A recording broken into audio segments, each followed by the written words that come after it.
Everyone, thanks so much for coming today. I'm Dr. Heather Barron, the hospital director here in the head veterinarian, and today we're going to talk a little bit about doing rescues and why would you want to be here today to listen to this lecture? Well, first of all, it's good to be an animal rescuer. There's lots of reasons why you might want to do it. First of all, it beats doing data entry for the next hour of your day, right? Rather be here than in front of a computer.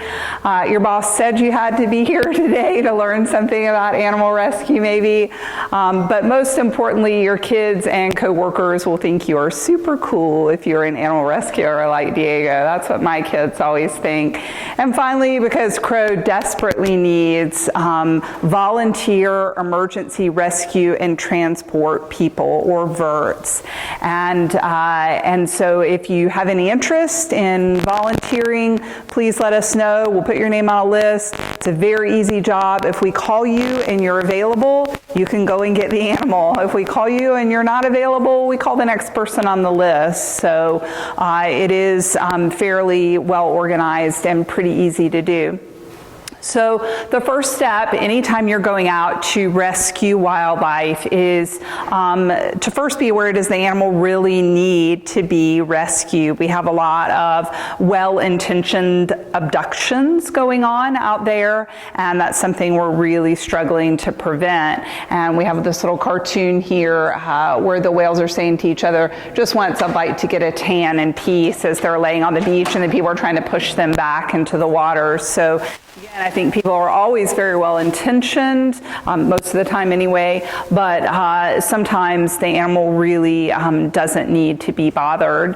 The next most important thing is to be aware of avoiding injury to yourself and to other people. So I had a situation once where I was in traffic.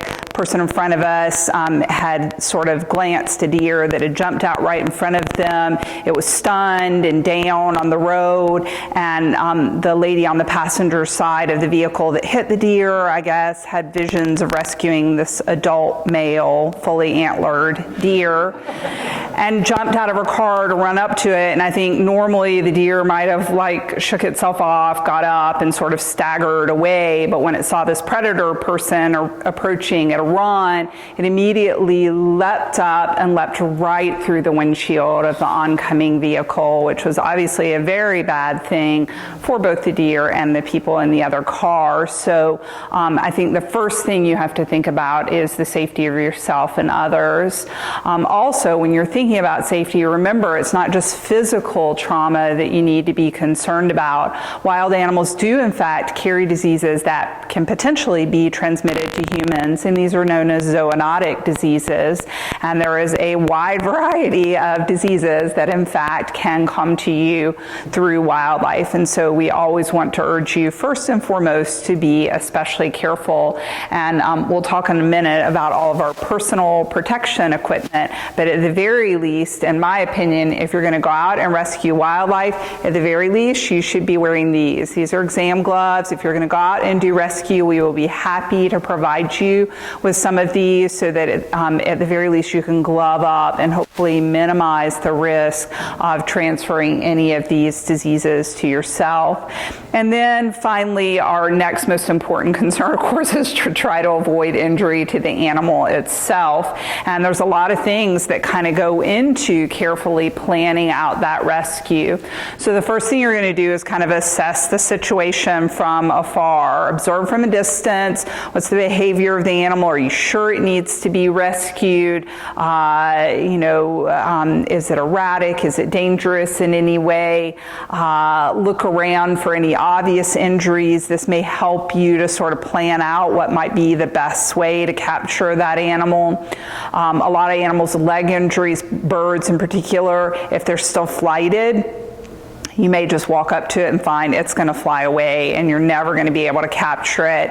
And when we talk to people on the phone about rescuing, if there's a bird that they're concerned about, it's always the first thing we say. Have you tried to approach it? And if so, did it fly away? Because otherwise we're probably not going to send a rescuer out.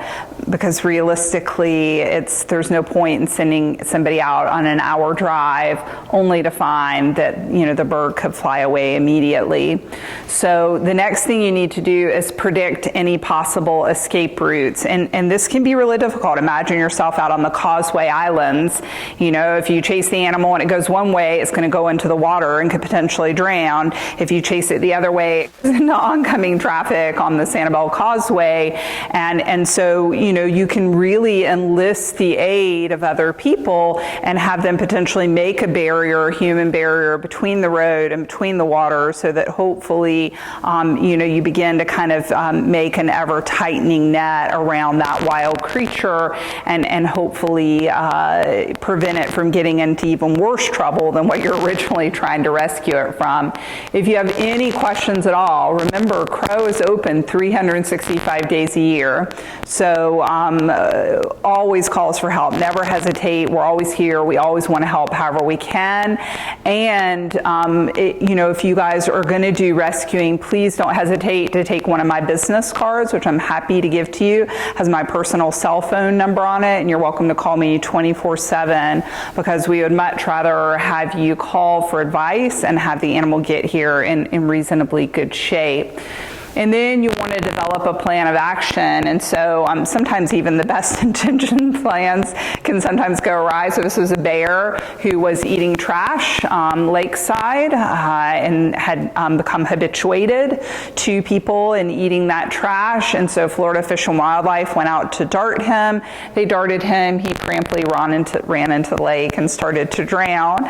And to their credit, the officer went in to the lake after this bear so that it didn't drown, but obviously an extremely dangerous situation for both the personnel as well as the animal. And so these are the kind of situations that, with any luck, we can hopefully avoid.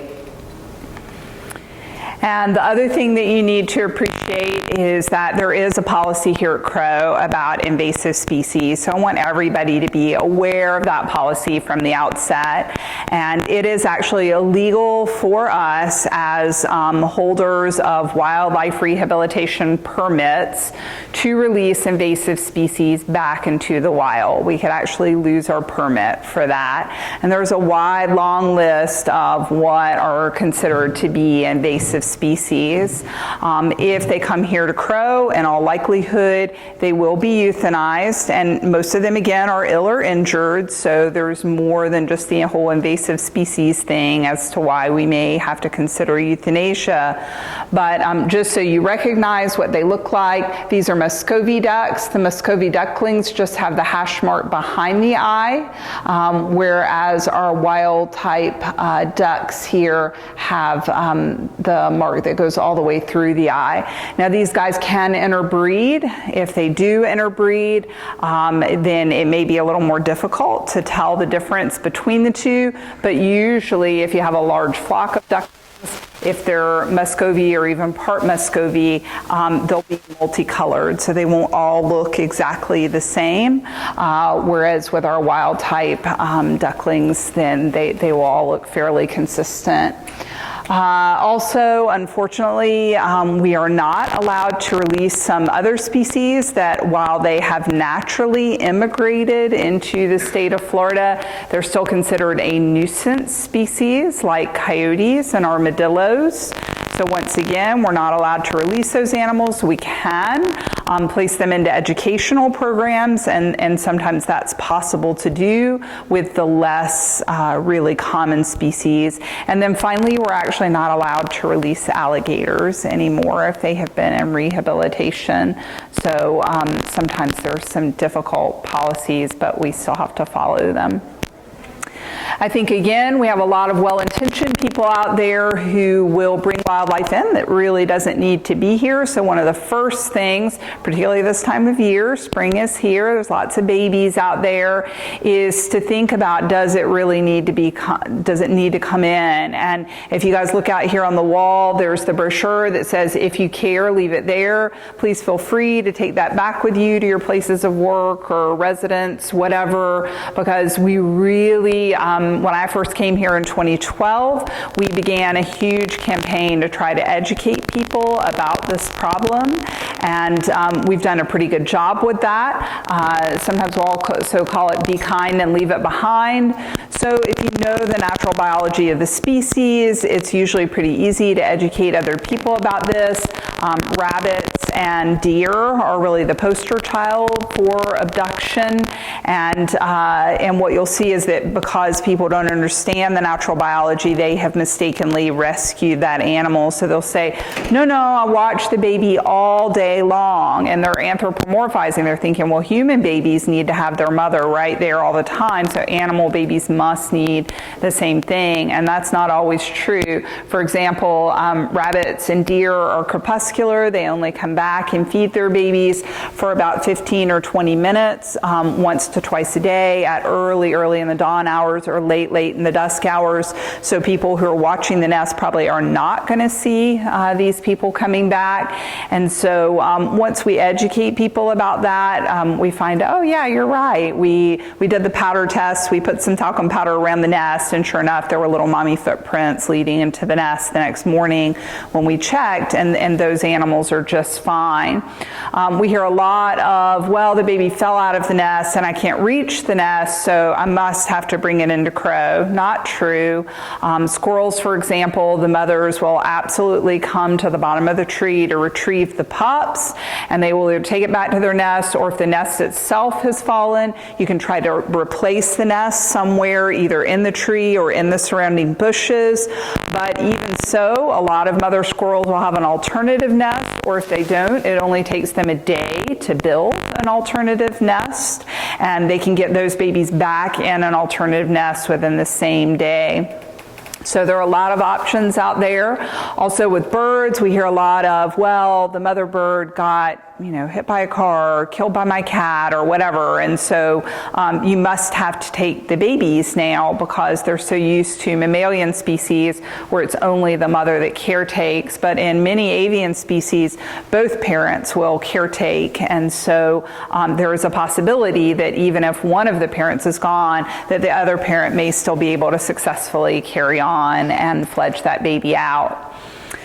The other thing is to sometimes recognize when an animal, even though it's cute and tiny and fuzzy, may actually be independent and not need its mother anymore. So you can see the ages here that we've listed, and the body weights are pretty small. These babies are pretty young, but they are completely independent at these ages and body weights and would not need their mothers anymore. And I put a little star here by possums because weights at which possums wean are quite variable throughout the United States, and this is the weight for our particular region. So they tend to be much smaller here than they are in other areas of the United States. So again, we take a lot of time to educate people. We feel like if we're going out on behalf of CROW, one of the most important things we can do is get the public excited and involved and educated. And so take that time with them, let them know for some reason, and we always get this argument, like people think we can do a better job raising these babies than the parents could actually do in the wild. Definitely not true. Sometimes we have very poor survival rates in rescued neonates because they are just not getting 100% what they would be able to get from their parents. And so again, we would prefer, if possible, to have the parents raise them, and we're having really excellent success these days with re-nesting babies. So even if they came in, sometimes if they came in with a minor injury, we're able to patch them back up and actually get them back out into the nest even after we've cared for them.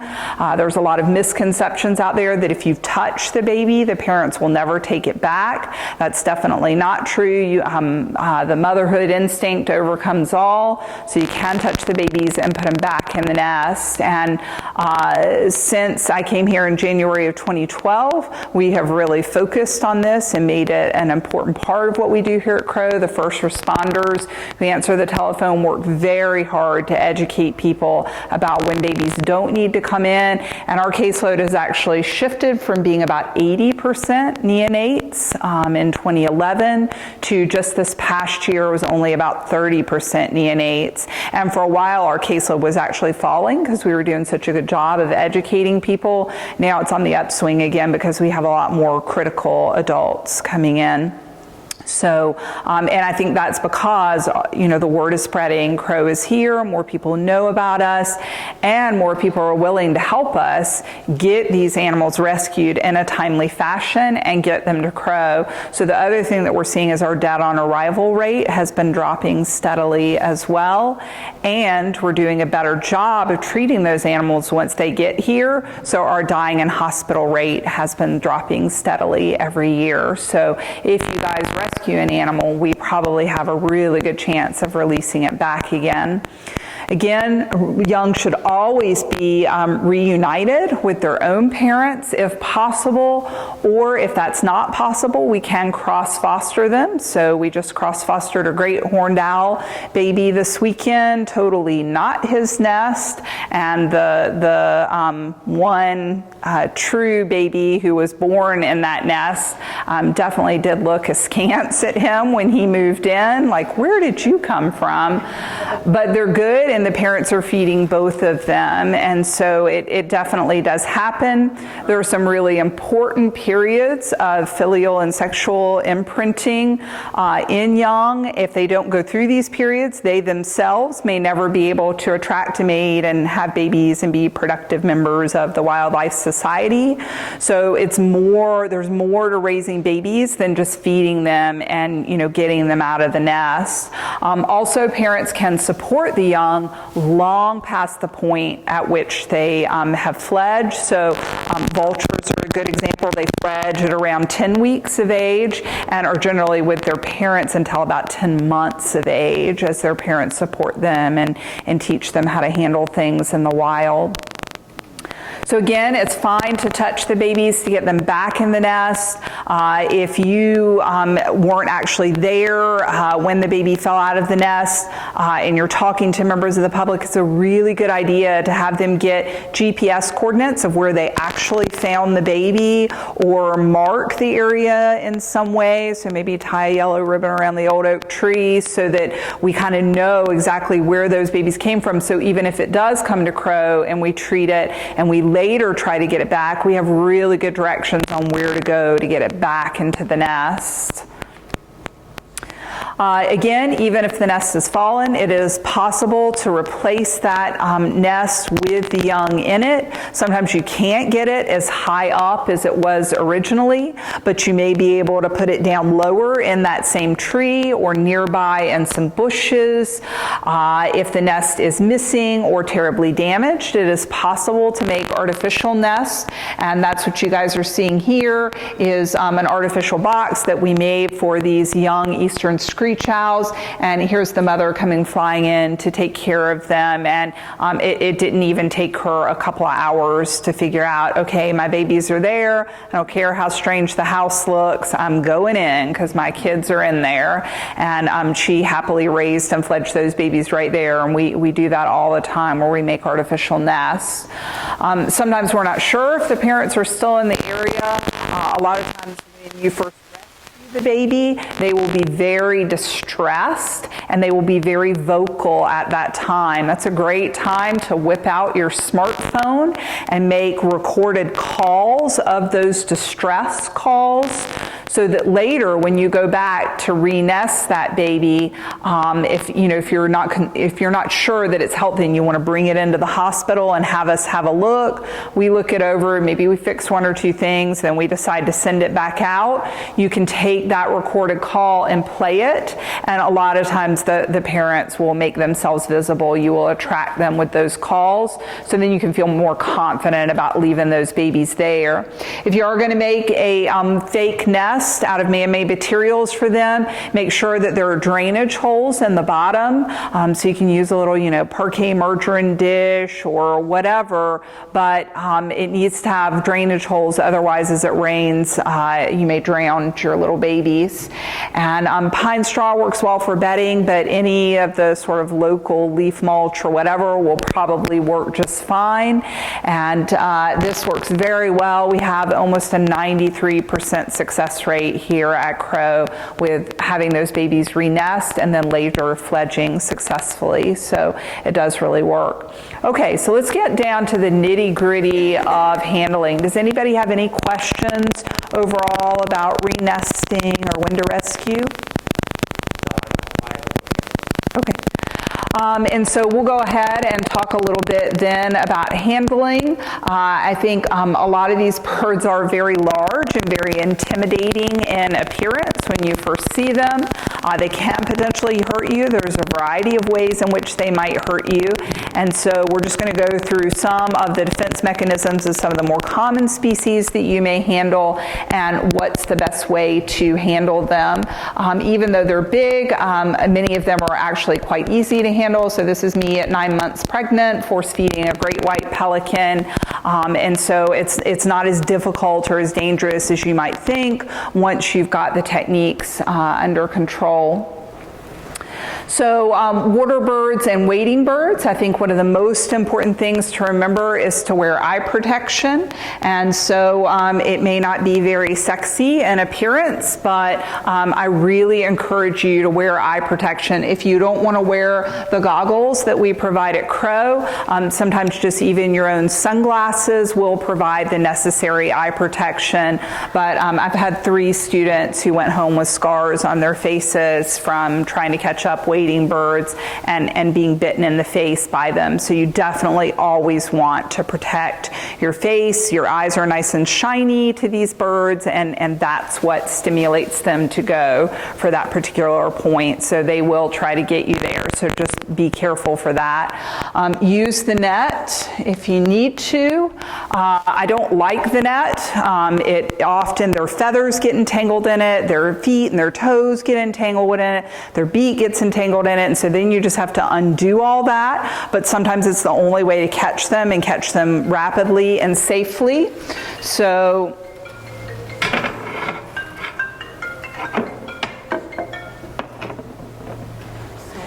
that's okay. It's all good.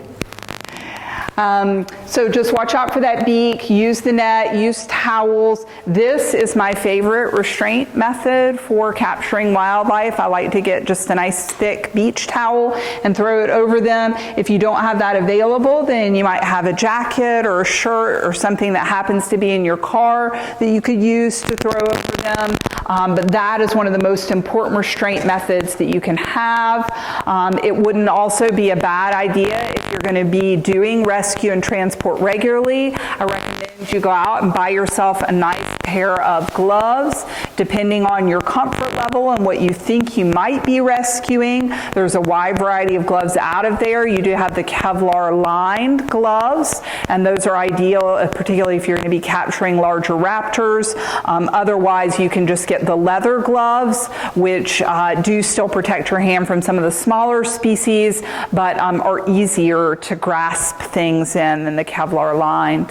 Where would you go to get those? You can order them online, or you can get them at like Lowe's, things like that. With their welder's gloves, that's what you're looking for, yeah? I was going to say, is it welding supplies? Yeah, it's welding supplies.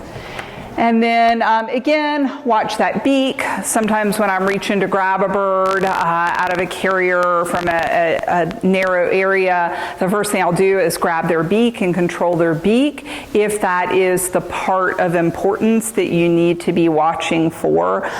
So again, know the defense mechanisms of that particular species. Definitely never recommend being in an enclosed space like a car with an unrestrained wildlife species. They can really tear your car up or potentially damage you, and it would be very dangerous to drive with them this way. There's somebody who brought a bald eagle in that had a syncopal or fainting episode while it was flying in the sky because it had heart disease. It dropped out of the sky right in front of this guy's car, right on Summerlin Road. He jumped out, picked the eagle up, put it in his car, and started to drive immediately over to CROW. At some point, the eagle recovered and literally had trashed his fine luxury vehicle by the time he had gotten it to CROW. It's doing very well, by the way. So it was a good rescue, but again, not recommended. If you're gonna rescue them, at the very least, I like to keep cardboard boxes. We've got those pet carriers that are cardboard that can collapse down to nothing. We're happy to give you those, and it's really easy to just store them in your car, and then when you rescue an animal, you just pop them out. Or we'll give you the very kennels that you can carry around, or worst comes to worst, just leave it wrapped up in the towel and put it in the car, or have somebody, if you have a passenger, restrain it for you while you're coming to the hospital. So those would all be potential options, but ideally a carrier would be good. When you go to rescue the birds, hey Rachel, will you grab me one of the stuffed owls out of the gift shop? For most species of birds, the most important thing to control is going to be the head. For raptors, it may be the feet more that you want to control that are more dangerous to you, but even some raptors may potentially bite you. So usually the first thing you're going to do is control the head.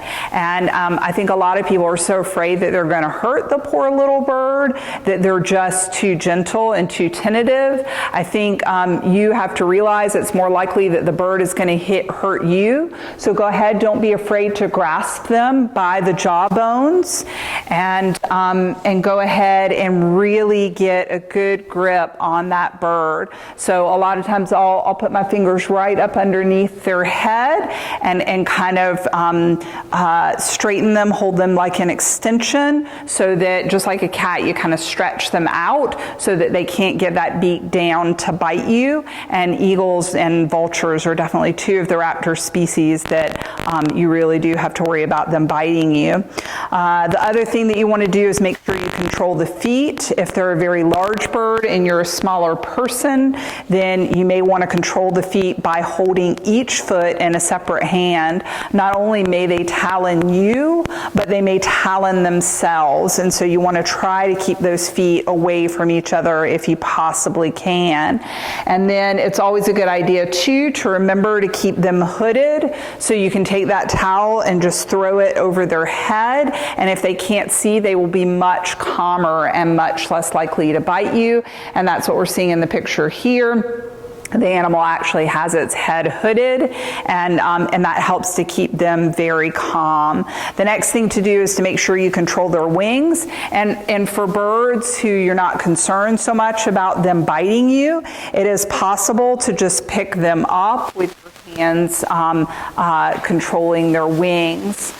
And then the next thing you're going to do is put them in a box. The box obviously needs to be appropriately sized for the size of the animal. And so this would sort of be a good size box for this particular bird, because what you want is a box that is large enough for them to be able to fit into without damaging their feathers, but small enough so that as you're transporting them, they actually can use the sides of the box to stabilize themselves, and they won't get thrown around as you're making turns, as you're driving them to the hospital. The other thing to remember to do is to just poke holes in the box so that they can breathe while they're in there if you're going to transport them in cardboard. And the last thing to remember is that particularly if you're handling a raptor, usually it is the feet that we worry about. We worry about them taloning us. So you want to let go of the dangerous part last. So it is okay to put these guys in the box on their back. We call it casting them on their back. It's a very calming position for raptors. And then the last thing you're going to do after you kind of fold the sides in is let go of those feet and then close that last flap. And that's going to be the safest way to do it. If it's a bird with a large beak, then you're going to work them into the box, holding their head. So if this was like a wading bird, holding their head, and the last thing you're going to do is let go of the beak, and then you can close the door to the carrier or whatever you're transporting them in. Excuse me. Mm-hmm. Do you try to keep their head covered during that process? I do, yeah. I try to keep their heads covered till the last possible second, and I don't mind putting the towel in there with them. Particularly with raptors, if you've toweled them, they will not want to let go of the towel. I don't recommend you spend a lot of time and effort trying to pry the towel out of their talons. Just put them towel and all into the carrier, and they'll let go on their own once they get in there. They'll sort it out. If, particularly on a large bird, if the leg is broken or distended, is it best to actually pick up the body, holding the leg, or let the distended leg ease into the box and then ease them on top of it? Yeah, I would try to kind of, and it depends. If they're really flailing, then you may have to gently hold that leg to prevent them from damaging it more. But a lot of times, if it's broken, they will let it dangle, and then it's probably safer to not try to like fold it up underneath them. But don't use it to hold. Yeah, to restrain them. Yeah, ideally. But you have to protect yourself. Sometimes even broken legs, they will still try to talon you with. So the most important thing is to protect yourself. So again, a variety of transport carriers out there that are possible to use, and we're happy to provide you with those. Again, it's good if you know that species' particular defense mechanism. So some of the very larger birds will actually try to beat at you with their wings. So swans are a good example of that they'll really whack you with those wings. Some of them may bite you. Cormies are the poster child for that. They are vicious biters, and it's quite painful when they bite you. Almost all the raptors will claw at you, and some of them will bite you as well. And then some of them have very specialized defense mechanisms, like vultures will vomit on you. Very effective. Again, remember when you're handling birds lack a diaphragm, so they actually need to be able to move their body wall to be able to breathe.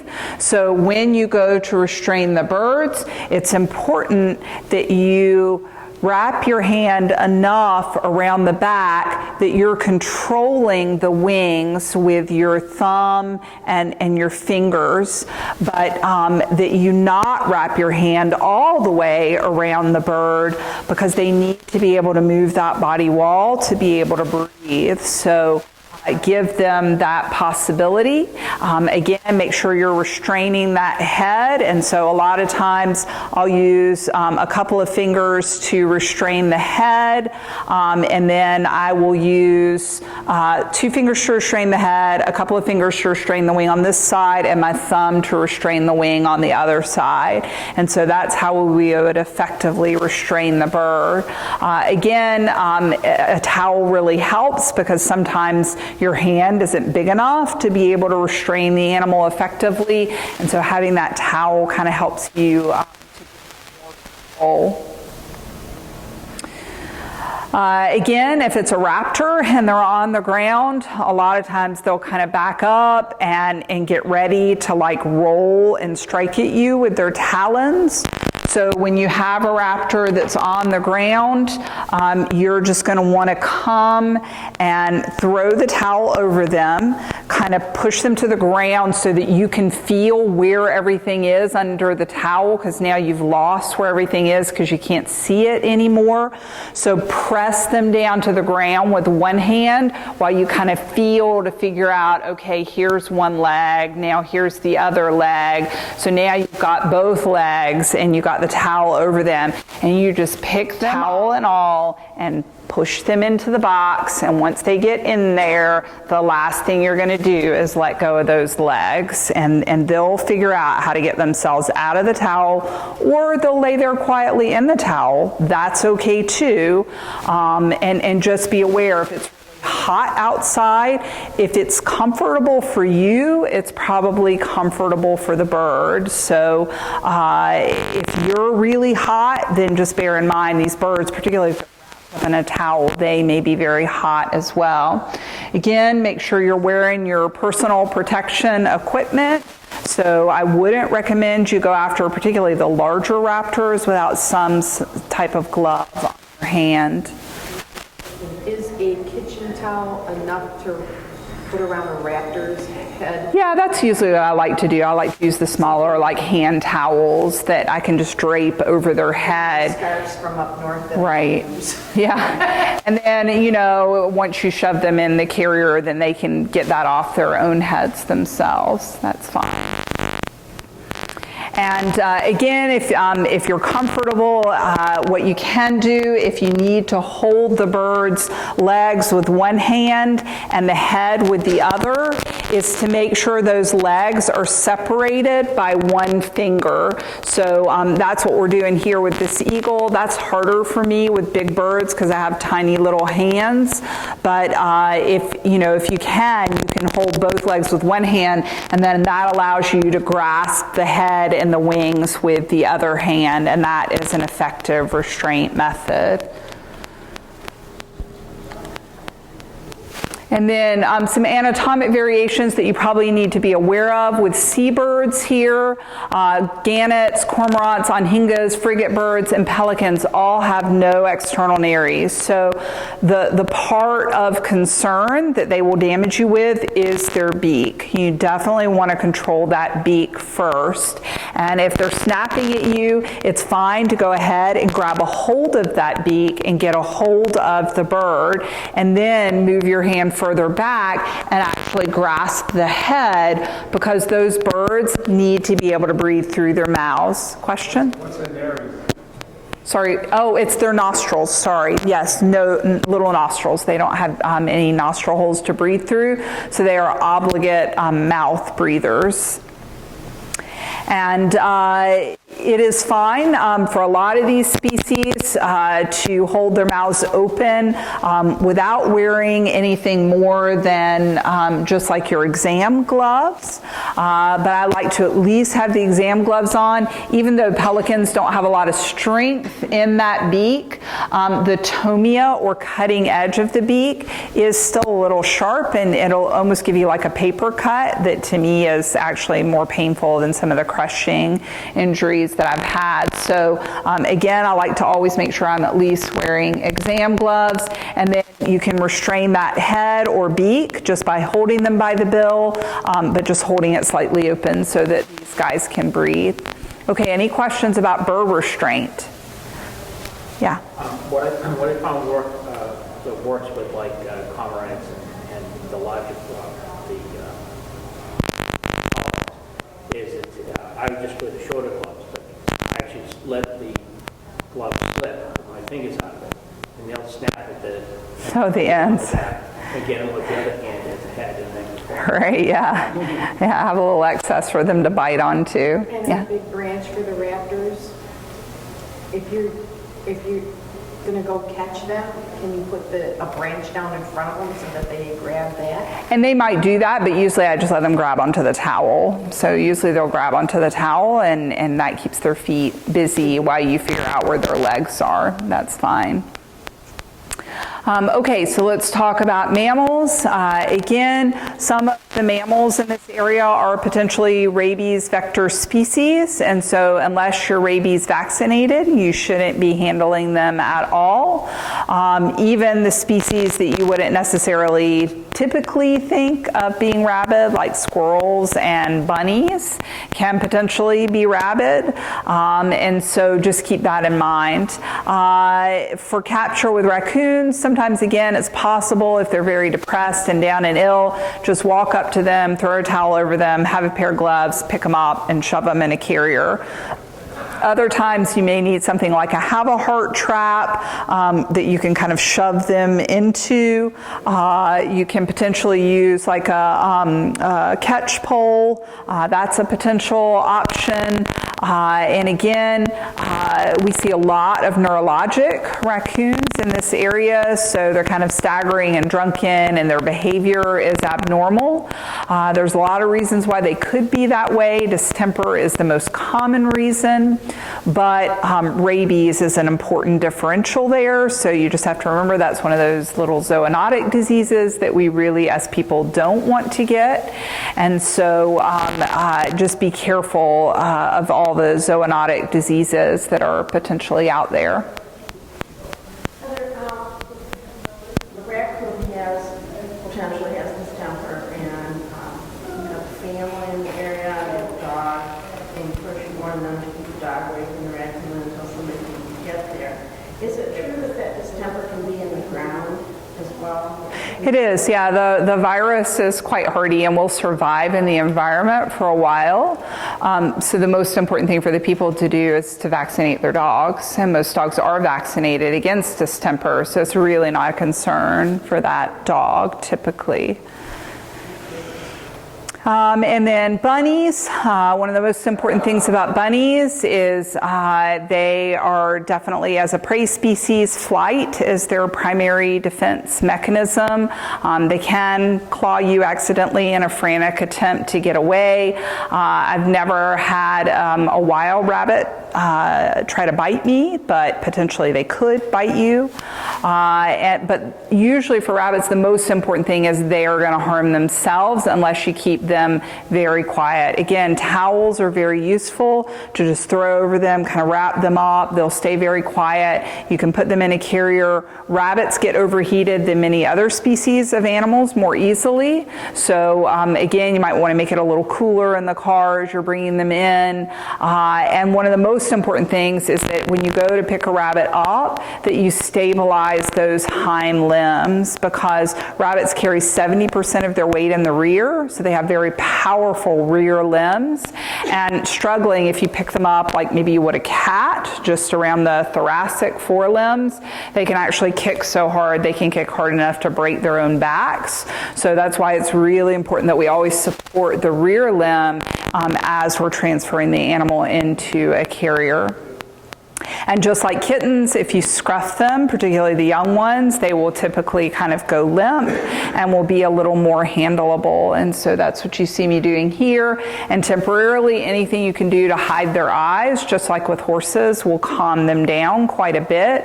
So a lot of times I'll just tuck their little noses into the crook of my arm, and then I can carry them like that, and they'll usually be very calm that way.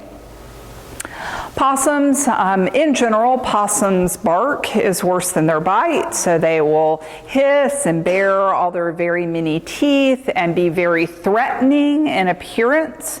But in general, you can just throw a towel over them, again with your gloves, scoop them up, and they're not going to really be any trouble for you, because most of them are so cowed by people that the minute you grab them, they just kind of go limp with fright.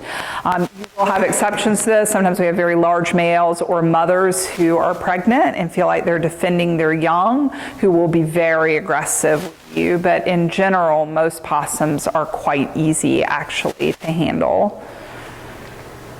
Okay, any questions about mammalian handling and restraint? Okay, let's go on and talk a little bit about reptiles. And I think in general, with most of the species of chelonians out there, you just need to appreciate their primary defense mechanism is their jaw, so they will attempt to bite you. And many of the species of turtle actually have very deceptively long necks, so it looks really short, but then they go to extend it, and they can actually reach all the way around to their rear limbs in an attempt to bite you. So a lot of times with turtle species, what I'll do is grasp them at the base of the tail, so not the tip of the tail, but right there where the tail goes into the body. Grasp them at the base so they can't run away from me, and that's what they'll attempt to do generally, is try to get away from you.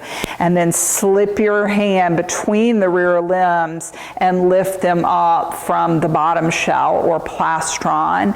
And you don't want to lift them by the tail, you just want to hold it so that they can't scramble away from you. When you go to lift them, you actually want to lift them from the bottom shell, and that is going to be the most successful way to handle these guys. For some species, you can actually put your hands in sort of the prefemoral fossa, so that's what you guys see Jordan doing here. And some species will not be able to get you if your hands are back there.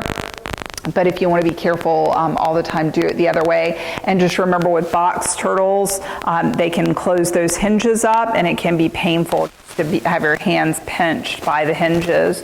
Also, some species do have very impressive claws, so that's the other thing that you need to worry about, is as they're frantically trying to escape, they may claw you.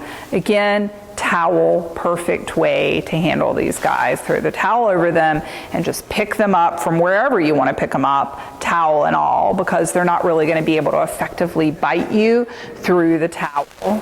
You know, you have the soft shell ones. Can you pick them up like you pick up toys or something? Yep. Because it just felt so so flimsy, you know, like you're gonna. Yeah, the tortoises, the gopher tortoises here, it's fine to just pick them up.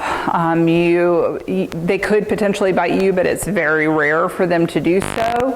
And so I will just pick them up by the sides of their shell. But with the soft shells, you need to do the same technique that we were talking about where you grasp them at the base. Yeah, because those guys are the ones with the super long necks that will absolutely reach around to bite you. Hurting them. They feel so. No, you're not hurting them. Not at all.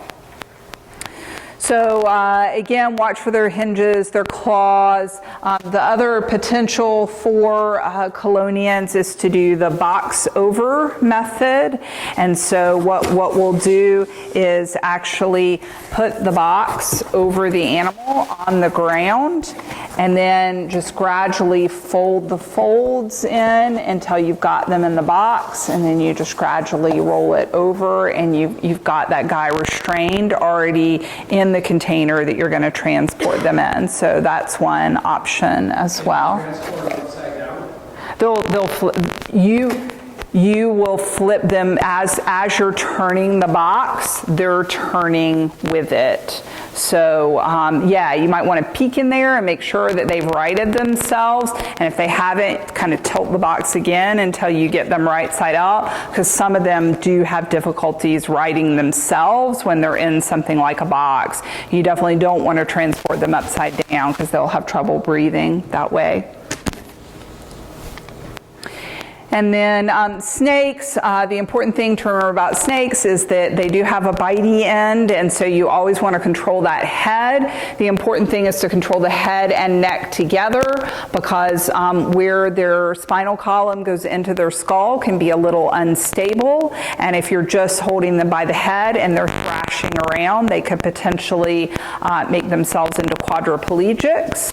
And the other thing to remember is that if you're handling some of the larger invasive type species like the Burmese pythons, the rule of thumb is 1 handler per 5 foot of snake, because these guys are extremely strong. And here with this anaconda, which actually came from the Birmingham Zoo, you can see we have plenty of people, and she wasn't mean. She was a very sweet snake, but we were doing rectal palpation on her and she didn't appreciate it. And she was throwing these people all over the room like we weren't even holding on to her. So when these snakes fight, they can be very, very strong. So it's not just the head you have to worry about. With the constrictors, it's also the coils.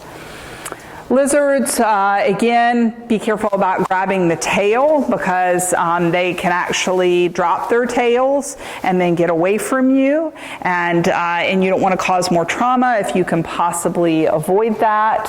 And then, of course, you do have to worry about most lizards will bite, so you want to make sure when you go to grab them, again, towel, gloves, whatever would be ideal. And when they drop their tails, that's called autotomy. On Sanibel, are iguanas considered invasive? They are considered an invasive species, yes.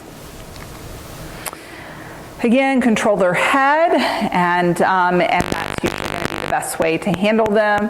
For crocodilians, all of their strength in their jaws is closing the jaws down. Actually, once the jaws are closed, the muscles that open the jaws back up are actually quite weak. So it's actually very easy to just take a piece of duct tape or something and duct tape their mouth shut. And then they are actually pretty well immobilized. The other thing you can do is tape the rear limbs to the tail, and that will, most of their strength is in their back legs. Their forelimbs are very weak, relatively weak, and so this will very effectively immobilize an alligator or crocodile. The vasovagal response is if they're really distressed and fighting you, you can actually press over where their eyes are bulging up on their head, so press over the eyelids, and they'll completely relax, and you can do whatever you need to do in terms of handling and restraining them. For transport, again, make sure you've got good ventilation, it's the right size, you've padded the interior. Once you get the animal in the box, if it's not a cardboard box, but maybe one of the very kennels you're transporting in, put a towel over the box so it's nice and dark in there. The darker it is, the more likely they are to be calm. And then place the animal on the floor, like behind your car seat, and not on the car seat itself, because otherwise, potentially, if you have to stop suddenly, they may get thrown around. Don't leave the animals unattended in your vehicle for any period of time, particularly in the summer. Temperature, again, should be fairly moderate, so kind of whatever the outside temperature is should be good for them. Don't worry about food and water. We'll worry about that when they get here. Again, try to be as low stress as possible, so minimize talking on the phone, playing the radio, smoking. All those things are very stressful to wildlife. After rescue, it's really important to clean up. So we like cardboard because we can just go and recycle it. Any clothing or towels that you've used need to be washed immediately if they belong to you. Otherwise, we'll wash them here at CROW. Wash your hands, take a shower, be aware it's not just diseases that you may be exposed to, but you may carry them home and expose your pets or expose family members. And so it is really important that you be sensitive to that and think about, well, what could I be bringing home to my family? Any plastic carriers that you have, it's important to clean out the organic material because bleach will not cut through the organic material to kill viruses or bacteria. You have to get rid of the organic material first.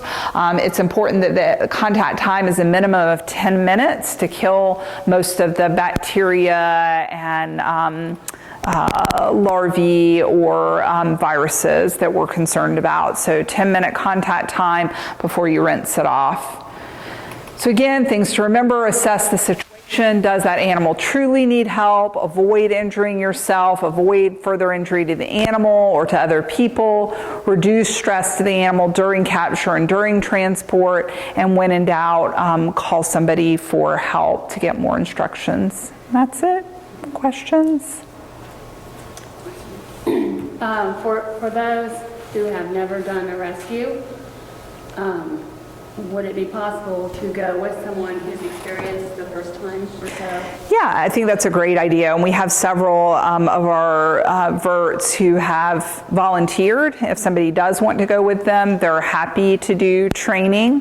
Also, I would recommend, if you're interested in it, come and hang out in the hospital. We'll let you catch up birds all day long if you want, and you'll be really good at it after just one day in the hospital, because we have to catch those birds, so many different types of birds, up so many times a day to treat them. So that's an excellent place to learn the appropriate methods of capture and restraint. You have to schedule that? Yeah, just let Joellen know when you want to come in, and we'll make sure that you have somebody who can work with you that day to do training specifically for that. Well, picking up, you were talking about picking up the tortoises and turtles and that. Snapping turtles, can you pick them up by the, just hang on to their tail and then you would put your hand underneath there? How would you do it? Right, so while they're on the ground, grasp them by the base of the tail, pick up their bottom just enough to slide your hand underneath, and then pick up the whole entire animal that way with your hand underneath the bottom shell. They can't get your hand there. When you were talking about padding the cage, are you using a towel for that too, or do you recommend something else? Yeah, I usually use a towel.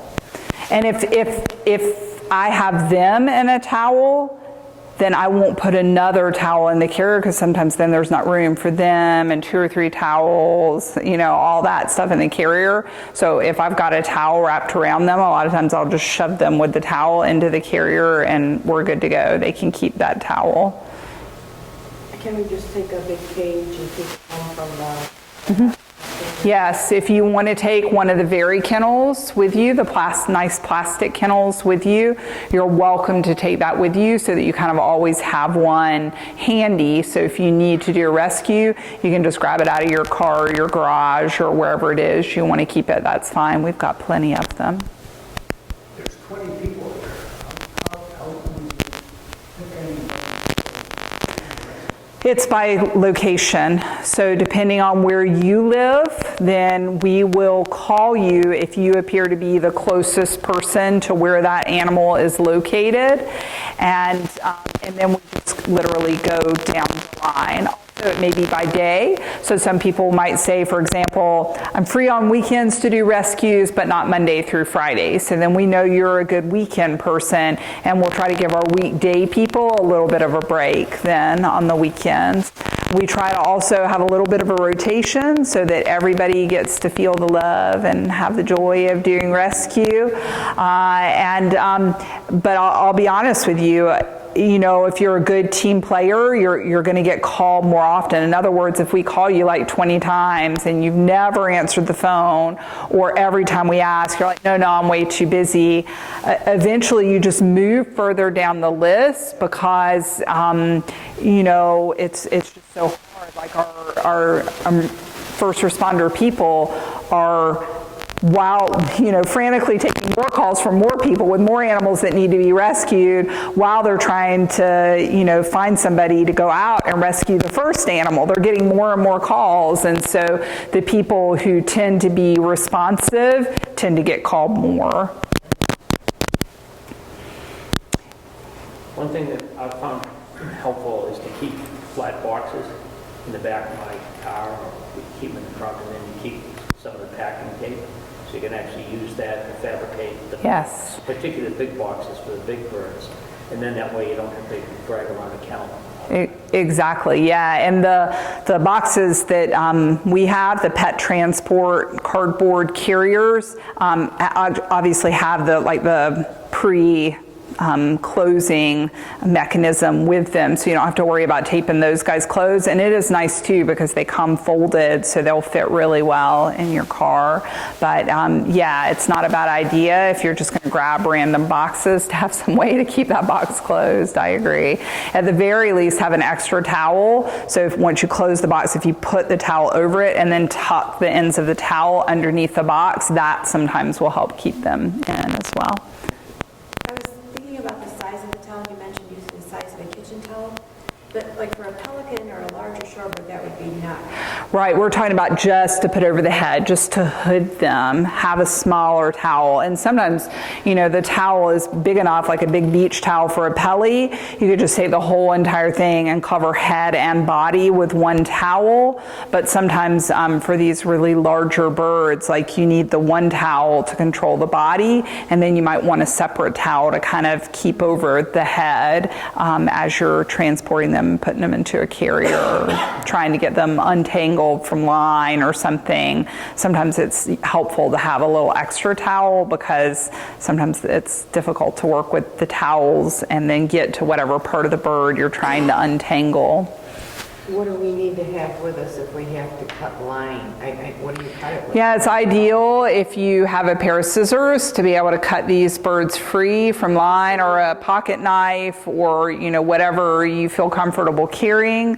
And then in terms of the hooks themselves, if you see birds that are hooked, if you go to www.clearyourgear.org, there is actually step-by-step instructions on how to safely handle birds, restrain them, unhook them. But essentially, what you have to do is push the barb through the skin or the pouch or whatever it's in, clip the barb off, and then back it out.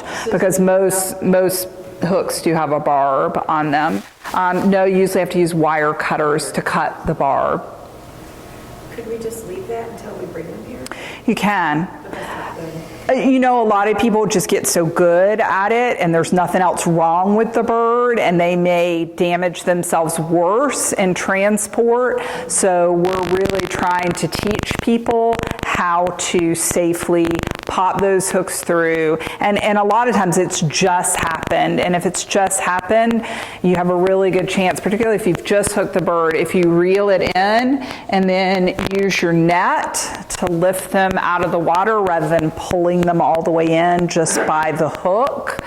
that hook isn't too badly set. And again, you can just pop it through the skin, because a lot of times, you know, you're trying to fish and they're swimming around right where you're casting, and you just inadvertently, the hook gets caught on the skin. And again, we have a lot of suggestions on the website about how to avoid that situation. But if you do accidentally hook them, again, you don't want to just pull the hook out. You want to push it through, clip it, and then back the rest of the hook out. Any other questions? Is it possible to get a fish out of a pelican's throat? It is, but that's probably better left for us to do. If you want to do it, you're more than welcome to stick your hand in there. It's not that hard to do, and we're happy to teach you how to do it, because of course they'll do better the faster you get that fish out. Because usually what we see is that people are filleting their fish at the cleaning stations, and they don't want the tail, the head, or the skeleton. They just want the 2 fillets. So they'll chop off the fillets and then they'll throw the rest of that out there, and then the bones get hooked in the throat. So sometimes that can be a bit difficult to actually get back out, because the bones, the rib bones, serve as like hooks. So it can be tricky to get those fish back out of there, but yeah, we do it fairly commonly. Is there anywhere I can get a metal sign to put on the that says do not feed pelicans? So we've done that. Clear Your Gear is a group that we started with a bunch of other organizations on the island. So the City of Sanibel, Ding Darling, SCCF, and the C School all got together to, we wrote a grant and we got this website started, and we've designed the signs, and they're being produced even as we speak to go out on all the local fishing spots and piers and areas at the beaches, along with monofilament recycling bins. So we wrote a nice grant, and WSEND was kind enough to fund that, because it cost about $50,000 to do all that. For private, yeah, you guys are welcome. If you go on the website, you'll see the sign and the design and everything that people would need to know on there. So yeah, you're more than welcome to produce that same material. Our whole intent is to educate people, so it's free on the website. And what's the website again? www.clearyourgear.org. Clear Your Gear. So where do you go to get the cardboard boxes? Down to the hospital.